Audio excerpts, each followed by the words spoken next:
আমি তো পৌঁছে গেছি, তুমি কোথায়? আমি তো ওই তোমার থেকে 2 মিনিট দূরেই। এই তুমি যে মোড়টায় দাঁড়িয়ে আছো তার সামনেই একটা মন্দির আছে। হ্যাঁ, রাস্তাটা পেরোলেই একটা মন্দির দেখতে পাবে, সেখানে চলে এসো। মন্দির? হ্যাঁ, মন্দির মন্দির তোমার বাঁ দিকে দেখো। এই যে রঞ্জু, এই যে রঞ্জু, আমি এখানে। এই ফাইল এনেছি, ফাইল। এখানে এসো, একদিকে এসো। আচ্ছা।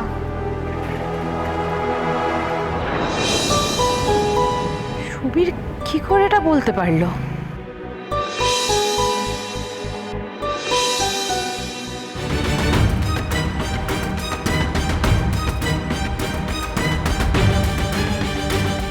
এই নাও, নাও ফাইল।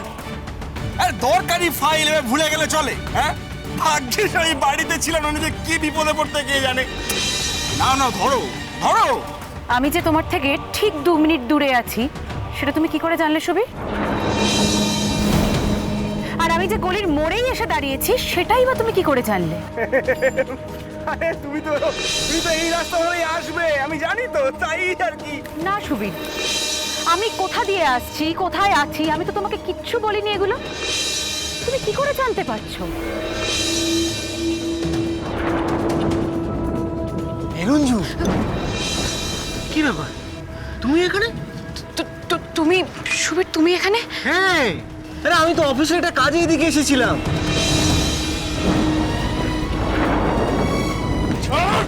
কি করছেন আপনি? বউয়েরকে হাত দিচ্ছিস তুই? লাস্ট কয়েক সপ্তাহ ধরে আমি যেখানেই যাচ্ছি তুমি ঠিক পৌঁছে যাচ্ছ। আমার অফিসের সামনে অনেকের বাড়ি। কি করে সুবীর? তুমি কি আমাকে ট্র্যাক করছো?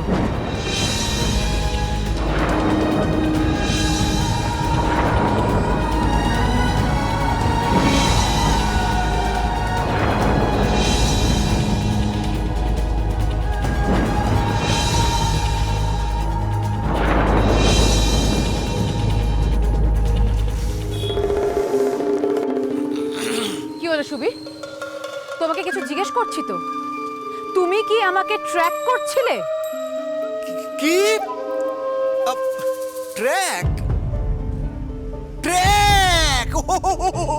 ট্র্যাকিং?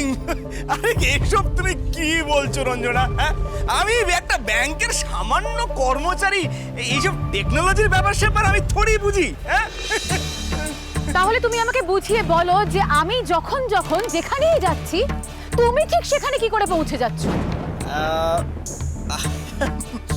আমি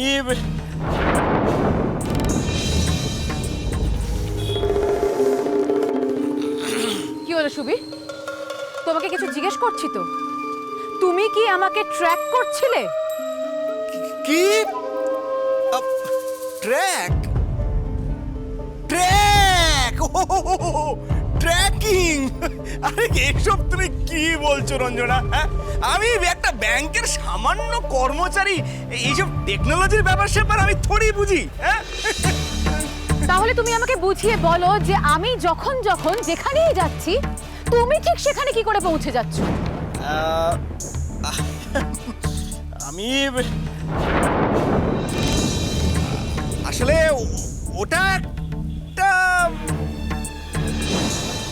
কোইন্সিডেন্স, কাকতালীয় ব্যাপার। আরে বলেইছি তো তোমাকে। আমিও তো তোমাকে বলেছিলাম কোইন্সিডেন্স একবার হয়, দুবার হয়, কিন্তু বারবার কি করে হয় সুবীর? কি মুশকিল রঞ্জু, তুমি। মুশকিল, খুব মুশকিল। আমি তোমার চোখের আড়ালে ছিলাম, আর তুমি কি করে বুঝতে পারলে যে এই মোড়ের মাথায় এলেই আমি তোমাকে দেখতে পাবো? আর এটা যতক্ষণ না আমি জানতে পারছি ততক্ষণ তো খুব মুশকিল সুবীর। ডার্লিং, ডার্লিং, তুমি আমার চোখের আড়ালে গেলেও কোনোদিন আমার মনের আড়ালে যাও না। শোনো, আমার ভালোবাসার জোরেই না আমি সব টের পেয়ে যাই। আচ্ছা, তাই নাকি? আরে হ্যাঁ, এই দেখো, বিশ্বাস হচ্ছে না তো? এমনটাই হয় রঞ্জনা। এই দুটো মানুষের মধ্যে যে স্ট্রং কানেকশন, সেই স্ট্রং কানেকশনটা তুমি ফিল করো না? তোমার ফোনটা একটু দাও তো সুবীর। মনের ব্যাপার স্যাপার নিয়ে কথাবার্তা চলছে, এর মধ্যে ফোন ফোন করতে আসছে। ফোনটা আমার ফোনটা দাও সুবীর, ফোনটা আমার লাগবে। ফোনটা আমাকে দাও। সুবীর ফোনটা ছাড়ো, নিয়ে তুমি ফোনটা ছাড়ো বলছি। ফোনটা সত্যি এই বয়সে এমন একটা ফাড়া কাটিয়ে উঠলেন শাহবাবু, ভগবানের অশেষ কৃপা। তা যা বলেছেন, বোধহয় 2-1 দিনের মধ্যেই হাসপাতাল থেকে ছাড়া পেয়ে যাবে। তাই তো বলছে। ও চ্যাটার্জি দা, ওই রাস্তার উপরে ওটা আপনার ছেলে বৌমা না? কোথায়? ওই তো। এ কি কি হচ্ছে ওখানে? ফোনটা দাও। ফোন, আরে ফোন নিয়ে তুমি কি করবে? ফোন ফোনটা ফোনটা ছাড়ো সুবীর।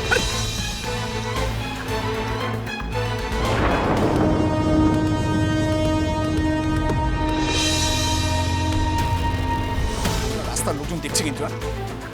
আমার কিন্তু এটা একদম ভাল লাগছে না, তুমি এটা করতে পারো না। আর এটা এটা তুমি করতে পারো তাই তো সুবীর? ট্র্যাক করা কি কিছুই তুমি জানো না বলছিলে তাই না? তুমি তোমার ফোন থেকে আমার ফোনে ট্র্যাক করছিলে সুবীর। প্লিজ আমাকে বিশ্বাস করো, আমাকে বিশ্বাস করো প্লিজ। বিশ্বাস বিশ্বাস কথাটা না তোমার মুখে মানায় না সুবীর। তুমি এভাবে আমার সঙ্গে কথা বলো না প্লিজ, আমাকে ক্ষমা করে দাও। আমি আমি আমি আসলে তুমি আসলে একটা কাপুরুষ। হ্যাঁ হ্যাঁ কাপুরুষ, সন্দেহবাদী, মিথ্যেবাদী। তোমার লজ্জা করে না সুবীর? লুকিয়ে লুকিয়ে আমার ফোন ট্র্যাক করছো। তুমি আমাকে মিথ্যে কথা বলে ভালোবাসার নাটক করে আমাকে ভোলানোর চেষ্টা করছিলে। এই তোমার ভালোবাসা? ছি সুবীর। চ্যাটার্জি বাড়ির মেয়েদের সাজানো, লুকানো, হারানো ইচ্ছেগুলোর গল্প চ্যাটার্জি বাড়ির মেয়েরা। দেখুন সোম থেকে শনি সন্ধ্যে 7টায় আকাশ 8-এ।